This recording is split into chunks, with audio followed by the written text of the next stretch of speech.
My name is Presence, and I'm hanging out with Rob from Front Row Live.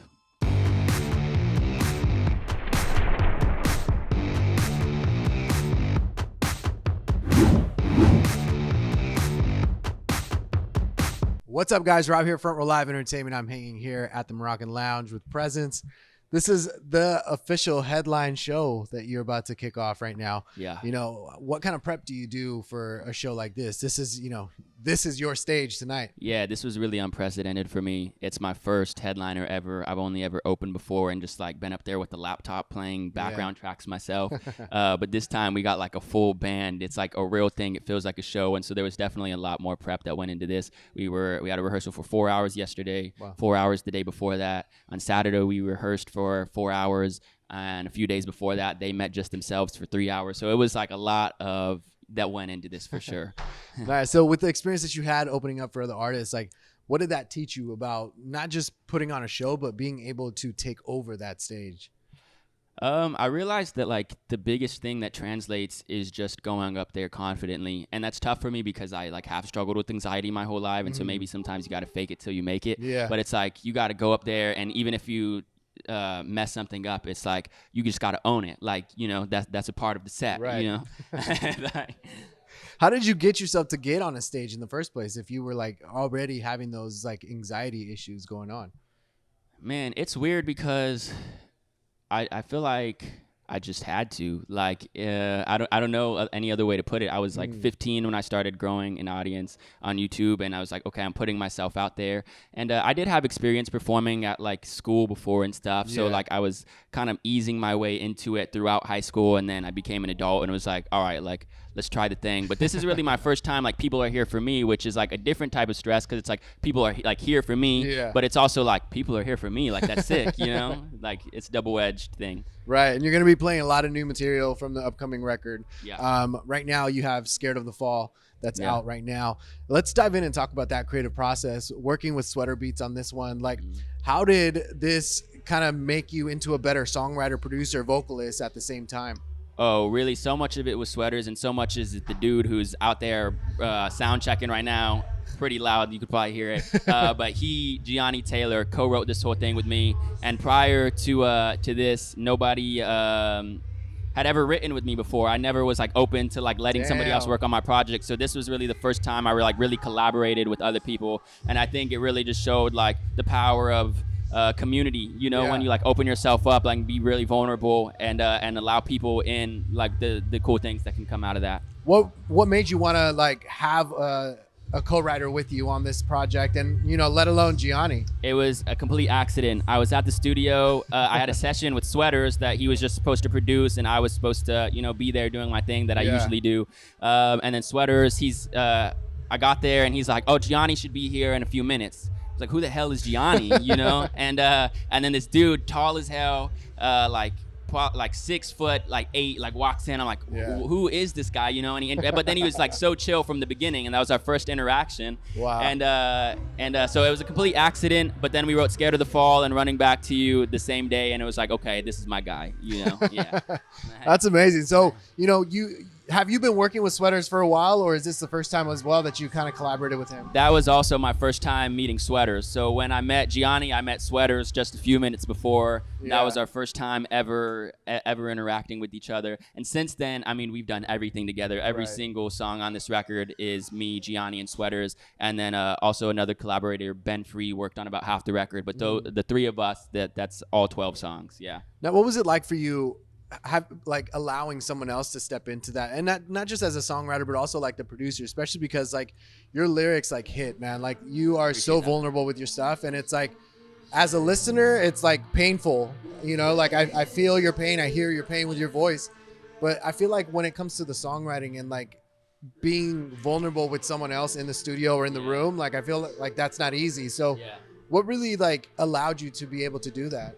It's interesting. The thing with Sweaters is we're very much on like the same frequency in regards to we both like have anxiety, and that wasn't something like we necessarily discussed the first day we met, but like as we've gotten to know each other, like I realized we struggle with a lot of the same things, and I think because of that from the beginning we just connected so instantaneously because it was like I connect to you without even understanding why. And Giani, it was a different side of that where he was kind of like everything I wanted to be, you know, like he played college basketball, and that was like what we were talking about when he first came in. Like he was like, we were talking about hoops, and the NBA draft was that night. So it just felt like a homie walked into the room. Yeah, exactly. And we met, and then we just conversation sparked so naturally, and we were talking about things that weren't as like so much pressure beforehand that it made opening up about those things like a whole lot easier. Yeah. What challenges did you feel that you faced during this creative process for this song? And, you know, how did you feel that you overcame them? You said the creative challenges with the song itself? Yeah. Well, it's interesting. The song "Scared of the Fall" we wrote literally like 2 hours. This song front to back. Quick. And then after that, Sweaters was like, "You guys wrote that so fast. I'm not keeping up production wise. Like, let's just write another one, and I'll come to the production later." Yeah. So then we wrote another song, which is "Running Back to You," which is a single coming out in a few months.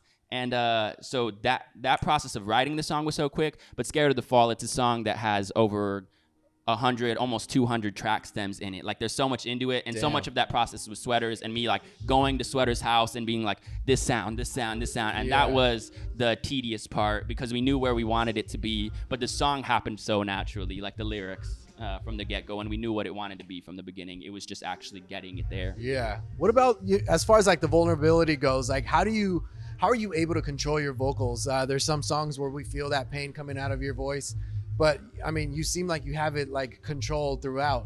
Is that something that you're still trying to figure out, or is that something that just naturally happens because of the emotions? It is something that I'm working on. I grew up like in like choir and sort of, but I didn't ever have like vocal training lessons. In some cases though, I was talking to Dylan Witherow, who's playing guitar for this show, and he really gave me a new perspective on it that I think it's like, as much as it's like a curse that I'm like, maybe I'm not like Mariah Carey, it's also a blessing that I like don't have the options that like singers like that do. You know, I just kind of like gotta do what I know how to do, and so because of that, I think that's what bleeds through and translates. Yeah. Yeah. So as we mentioned, you're playing a lot of new material. Is this material that you're testing out potentially for the album, or is this material that for sure you have for the album? Oh, everything here is on the record for sure. Like nothing here is a test. I'm super confident in all of the music. So much so that it's like it's my first headline show ever, and about half the set list is stuff that people know, and then half of it is stuff that people have never heard before. But I'm like, I feel so confident in this that like I'm okay like sharing this for like the first thing ever, you know? Do you feel like we're gonna get a different taste with the new material? Oh, absolutely. It's completely different. It's, I think before it was very stripped back, a lot of pianos. This is very in your face, guitars, you know, and a lot more energy. I think the lyrical content stays the same, but it's a lot more movement. Have you always been able to just write what really comes, like no matter how deep inside or how vulnerable it is? Has it always been easy for you to write lyrics like this, or is this something that like you really had to like get yourself in that right mindset to be able to like open up and let it out to the world? I think the reason I started writing was because I was 11 years old and I was having panic attacks, and my parents recognized that and put me in therapy. And my therapist at the time told me to write my feelings down, and that might help. So I think the root of why I started writing in the first place was to like be an outlet and to let things out. And so that's just translated. That's the only way I know how to write. It doesn't feel natural if I'm not writing from a genuine place, because that's how I started. How different are the lyrics that we listen to the lyrics when you first jot them down on a journal or like a diary or however way you write it down? I'm not very big in revisions, honestly. It's like we write them, it's like, there's like maybe a few things where it's like, okay, maybe we could change this word here, but in terms of like the overall message and lyrical content, there is like a lot of like back and forth and like what that thing is, you know, especially on this record, me and Giani, we're going back and forth, you know, trying to come up with the next lyric. But then like once it's like in my notes app and like we've set it in stone or on the pen and paper, that's it, you know, like we haven't changed anything since, you know, that first day writing stuff. What did you learn from collaborating with Giani on the writing process? I learned so much. He is like the most welcoming person that I've ever met, and everybody that meets him knows that. I've never met somebody as as just welcoming as him, even in regards to just like letting people like come over to his house. Like we met each other just a few times and he's like, yeah, dude, like come over. And same with Sweaters, you know? And I think it showed me, I think I had a lot of doubts about people like in the music industry prior because there's like a big stigma about that everybody is like evil and bad and out to get you and just wants to get something out of you. Right. And working with Sweaters and Giani and pretty much everybody that I've collaborated with is like, oh, there is like a lot of people, good people in LA that really just like want to make cool stuff. Yeah. Yeah. When it comes to Scared of the Fall, like, do you feel like this song was basically an introduction to what we are going to be listening to the record? Like, is there a storyline that you're kind of giving us, and this is part of that, or the start of that storyline? Absolutely. Scared of the Fall being the first track was very intentional. Yes, it was the first one that I wrote with Sweaters and Giani, but also it's just listening to it back, we realized like it starts like a normal Presence song, something that you would expect, something very slow and melancholic, and then the second half, the song really just develops, and there's this big like thing in your face in the outro. There's so many drums and guitars and so many things happening at once, and we were like, okay, we could go anywhere from here. So that was very much, you know, the transition track from this is what I've done and this is where I'm going. How does it impact your vocals or the performance that you're going to give us when you mentioned there's like so many stems on this, but also there's so much instrumentation on the track as well. So what kind of impact does that have on your vocals when you go into that booth or even perform them live? Well, it's interesting in the booth. Like I said, we really built production out for pretty much all of these songs after the fact. So in the booth, things are very stripped back. It's just the guitar. We have the chords playing, and we really build the production around the vocal. So in terms of in the booth, it's not very different. On stage, I'll say it feels so much more comfortable to actually have those elements and people on stage with me. I don't feel like so alone on stage. I'm able to lean on my MD Carrick or look at Dylan or look at Mikey who's playing drums behind me and be like, oh, like there's people up here with me. And you know, it's that community thing that I was talking about. Does that really help a lot more when you have a full band or more members on stage with you than just you by yourself? Oh, absolutely. Right now, I mean, we're an hour and a half till 30 minutes till doors open. And I mean, right now I feel good. I'm sure before I get on stage, there will be something in my stomach. But at this point, before every time I was opening, I was like, oh my God, like, you know, what's going to happen when I'm on stage? Where right now I'm like, we worked on this thing and I have amazing, incredible people on stage with me. And so like, we're going to nail this. Yeah. So you mentioned this album is coming out later this year. Why did you feel like now was the time to start kind of like performing it and doing this headline show instead of doing it closer to the release? That was very much a decision by my A&R, Tom Gates. We had the record, we wrote it over the summer, and we started planning this whole rollout very, very early on. And my A&R, Tom Gates, was like, we want to tour this thing when the record comes out in the fall, but like you're going to need a booking agent. Like we need people in the room. Like we need, you know, and we got to do this in February. And I was like, February, everything I've done prior to this, like I said, was opening. And I've done shows where I open and it was 18 people in the room, you know? And so it was like, that was 18 people with me and two other artists. Are people going to show up for just me? You know, like that was the thing that scared me, is that I thought, is it too, I thought it was too early. And he was like, no, I believe in you. I trust this. Like we have to do it now. And I'm grateful he did choose to do it now, because I get to introduce it to people early, and there's people lined up outside right now to come in. I'm like, oh, people showed up. Things are happening. Yeah. So with all the discography that you have so far, what song or track or lyric would you say was like the hardest to either start writing or finalize, and why?